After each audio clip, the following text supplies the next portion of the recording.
kunnafoni min bɛ di nanzarakan na o bɛna yɛlɛma aw ye todunkan na a bɛna lase aw ma seru sila maraka faama fɛ sabula kunnafoni sɔrɔbaliya o ye kunnasiri ye. Maraka faama ka journal banbara bɛna lase aw ma ka sababu ɲuman kɛ malizoom.net ye. Maraka faama i bisimila bi kunnafoniw bɛ cogo di? Bi ye alamisa ye novembre kalo tile fɔlɔ sanba 2018 kunnafoni labɛn bɛ fasiri jɛkulu maaw fɛ a bɛna lase a balimakɛ seyidu sila maraka faama fɛ. Ibrahim Lam misirakaw ka fimani kale to suya kɔlɛ la kunnafoni bakurubaw filɛ.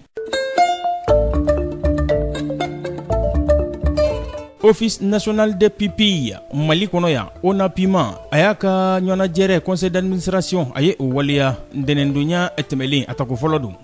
Kulu min bɛ n'u k'a ma comité du syndicat national de l'enseignement supérieur ENSUP o tɔgɔ la kunungo u ye baarabila tetew u ye o fari da.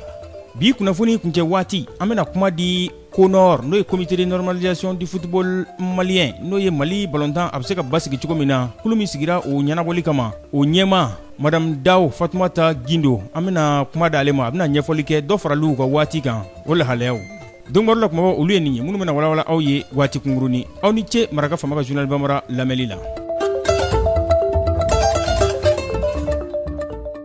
An bɔra ko de fɔ sisan office national des pupilles république du Mali o kɔnɔna na bakuruba fɔla ONAPIMA a y'a ka tako fɔlɔ a ye o waleya a bɛ conseil d'administration a bɛ o kofɔ ntɛnɛndonya tɛmɛlen a kɛra maison des aînés la a ɲɛminɛ a tun bɛ minisiri bolo mun ɲɛsin bɛ humanitaire ani solidarité ma Amadou Touré nin kɛnɛ kan a kɛra sababu ye maa minnu bɛ yen n'olu ye ɲɛminɛw ye n'o ye administrateurs ye u ka sɛbɛnw u k'u dangɛrɛmaya ka ɲɛdama kɛ u la yaasa jɛ bɛ se ka kɛ n'a ye cogo min na baara minnu kɛra ani fɛɛrɛ kura minnu kan ka boloda laɲini minnu kan ka kɛ yaasa olu waleyali ka teliya ɲɛdama ka kɛ o la kɛrɛnkɛrɛnnenya la PPU olu ka yɛrɛkunsɔrɔ o hokumu kɔnɔna na n'o ye den tanu ye minnu ni olu somaw n'olu fatura yalima ni gwɛlɛya sera u ma jamana u ka sanayɛlɛ ɲinini kɔnɔna na.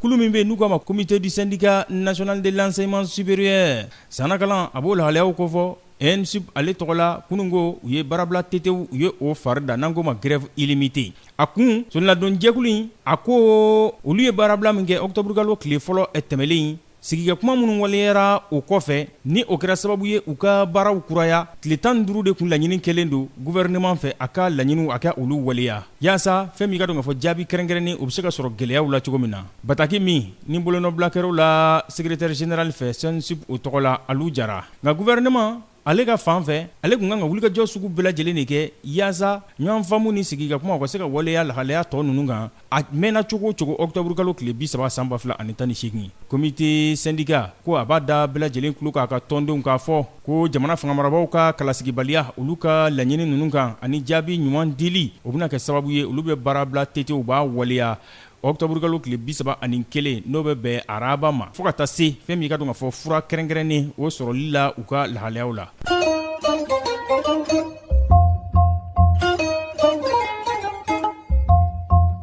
Gɛlɛya o bangera seni kɔnɔna na a sababu kɛ seni box toto box seni o yera an ka seni kɔnɔna na jɛnkelen kɔ n'a ka ɲɛmaaya ye a tɔɲɔgɔnw fɛ commission électorale nationale indépendante bakuruba fɔla seni a ɲɛma Amadu Ba a tun bɛ donbaro ɲininaw ɲɛkɔrɔ sɔgɔmada in na yaasa ka ɲɛfɔli kɛ u ye lahalaya min bɛ u ka dɔn ka fɔ kulu in kɔnɔna na yen ɲɔgɔn sama fanga bonyara kosɛbɛ seni ale kɔnɔna na maa dɔw olu bɛ seni kɔnɔna na olu ko Amadu Ba ko ale bolo bɔ ca la ani Befɔn Sise u ye laɲini minnu kɛ o de ye k'a fɔ ko wariko ko o ma se ka ɲɛnabɔ kosɛbɛ a fɛ han ko dibi cayara o la wa wari min ni dibi yera la u bɛ taa sefa wari o miliyɔn 100 caman de la dɛ a ye ɲɛfɔli kɛ o lahalayaw la a ko mobili 17 min n'o kuma bɛ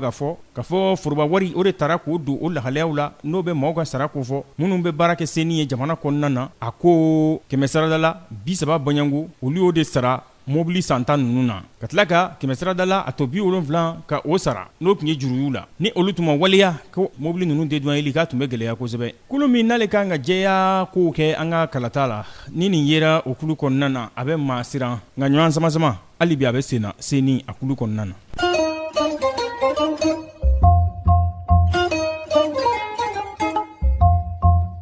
an bɛ bita kuncɛ ni kuluba min sigira Mali balontanko a bɛ se ka ɲɛnabɔ cogo min na gɛlɛyaw olu bangelen kɔfɛ n'u ko ma ko nord comité de normalisation du football malien a ɲɛminɛ a bɛ musolaka bolo n'o ye madame Daw Fatumata Gindo a n'an ka dɔnnibagaw ɲininaw ye ɲɔgɔn sɔrɔ bi kuleguwa in na Bamusa ani Adama u ka ɲɔgɔn baro la a bɛna ɲɛfɔli kɛ dɔ farali min kɛra u ka baara waati kan o kɛra kun min kosɔn ani laɲini ye mun ye a bɛna ɲɛfɔli k'o la. Madame Daw Fatumata Gindo i ni tile. Nse ani tile. Kodi baasi t'i la. Baasi tɛ n na. Ayiwa radio Bɛnkan ni a ka lamɛnnikɛla jɛkulu Mali kɔnɔ ani Mali kɔ kan bɛɛ lajɛlen tulo b'i la sisan. Alhamdulilayi k'an bɛ Bɛnkan n'a ka lamɛnbagaw bɛɛ lajɛlen fo. I denkɛ bi yan a b'i fo Adama Mayiga. Adama Madame Daw salamu alaikum. Waleykum salam. Ayiwa kodi baasi t'i la. Ne somɔgɔw dun. Alhamdulilayi. Ayiwa madame. Oui. An y'a mɛn k'a fɔ ko FIFA u ye aw ka baara kuntagala janya. E bɛ se ka dɔɔni fɔ an y'a kan parce que aw ka baaraw kun ma lase délai mun dira aw ma. Awɔ tiɲɛ don parce que délai min tun dira délai filanan in o banna kunun. 31 octobre. 0 heure. 0 heure. Mais kuna sini wulada fɛ u ye lettre ci ka d'an ma k'a yira k'a fɔ ko baara ma ban hali ni caman kɛra a la k'a ma ban donc ko u ka laɲini na u b'a fɛ an ka baara se a dan na donc olu bɛ kalo 4 di o la pour que an ka baara tɔ kuncɛ maintenant baara ma ban u seginna a kan papier kɔnɔ baara min ni baara min don o tun ye texte ka se ka don ba la texte kura ka se ka audit judiciaire kɛ ani ka élection kɛ maintenant u y'a yira an na ko min ye audit judiciaire yɔrɔ an delila k'o fɔ mɔgɔw ye o bɛ feuille de route kɔnɔ mais o tɛ CONOR ka baara ye o ye FIFA yɛrɛ de ka baara ye mais u y'a yira n'a baara daminɛna CONOR bɛ yan nɔ an bɛ baara in mɔgɔw ninnu bilasira donc o baara 3 in de tora o baara 3 in na audit in kan ka olu bɛ continuer k'u ka jateminɛ kɛ o la donc ko audit nin a n'an ka mandat tɛ da ɲɔgɔn kan parce que an y'a yir'u la n'u mana ka audit in kɛ parce que il faut pas que anw fana ka to yan ka audit makɔnɔ ko donc ko u b'a ɲɛfɔ u b'a fɔ an ye k'a fɔ an ka mandat tɛna siri audit la ko audit in bɛ kɛ wa a mana kɛ wagati o wagati k'a sɔrɔ Mali fédération bɛ bolo o bolo kan n'a jaabi bɔra ni mɔgɔ kan ka nɔ minɛ misali la ko hali n'o ka sɔrɔ o tigi talen don bureau kɔnɔ ou bien ni a bɛ bureau ɲɛmɔgɔya la n'a nɔ kan ka minɛ a nɔ bɛ minɛ élection kɔrɔ tɛ k'a fɔ ko audit ko bilalen don kɛrɛfɛ ko donc kan k'an ka baara kɛ hali ni élection kɛra k'a sɔrɔ audit ma kɛ o tɛ audit kɛli bali maintenant min ye texte ye kan k'o laban ani ka élection kɛ mais ka lettre kɔrɔ tuguni u seginna kan ko ka élection kɛ ni texte kura in ye donc yɛrɛ o tuma kɛ an ka fɛla ye an tun y'o jaabi c'u ma effectivement mais u y'a kɛ ni lettre fana kɔnɔ nka an bɛ continuer halisa a kuma fɛ parce que an ka jateminɛ na an n'u bɛ sɔn ka bɛn kuma kelen kan parce que u bɛ fɛn dɔw fɔ an fana bɛ fɛn wɛrɛw fɔ n'an y'a fara fara ɲɔgɔn kan an kan ka se ka bɛn kuma kelen kan donc o baara nin de tora ko k'u ye mandat di fo le 28 février 2019 alors farala baara kan pour que k'a kuncɛ kalo 4 mun farala kan yara baara in bɛ se ka kɛ ka gun ka bɛn n'o ye wa bon FIFA kɔni ye kalo 4 di mais anw yɛrɛ ka jateminɛ la parce que hali 17 novembre min tun fɔra ko ka texte don ba la depuis o wagati an ka jateminɛ la an tun ko n ko baara in tɔ man ca min kɛra a bɛ baara in 100 sara la a bɛ 90 bɔ donc an tun fɛ ni texte kɔni tun adoptera dɔrɔn an bɛ baara kura min daminɛ k'o fara ɲɔgɔn kan o ye ka élection in préparer parce que comme o ma jɛna ye a bɛɛ ka kɛ élection assemblée kelen ye donc an bɛ sin ka élection assemblée préparerli daminɛ donc an yɛrɛ kɔni ka fɛ la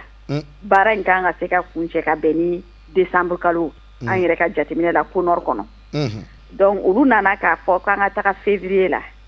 mais an y'o fana faamuya ni mun ye olu ye février fɔ parce que komi fɛn caman caman kɛra parce que baara in bɛɛ la chaque fois dɔ fara kan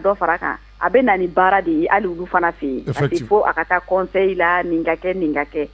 je pense que an kɔni ka jateminɛ la u y'a essayer ka temps ba de di mɔgɔ ma pour que segini a kana fɔ tuguni k'u ka baara wɛrɛ daminɛ ka dɔ fara mandat kan donc an ko bon o min filɛ nin février min fɔra o man ka anw bɔ an ka jateminɛ fɔlɔ kan parce que n'u ko kalo 4 ni anw ye jaabi di kalo 2 kɔnɔ jaabi ɲuman yɔrɔ o kɔni n'a bɛ diya mɔgɔ ye a bɛ diya olu ye a bɛ diya kɔnɔre a bɛ diya hali barontan ɲɛmɔgɔ fana ye o ye baara bannen ye minɛ o ye baara bannen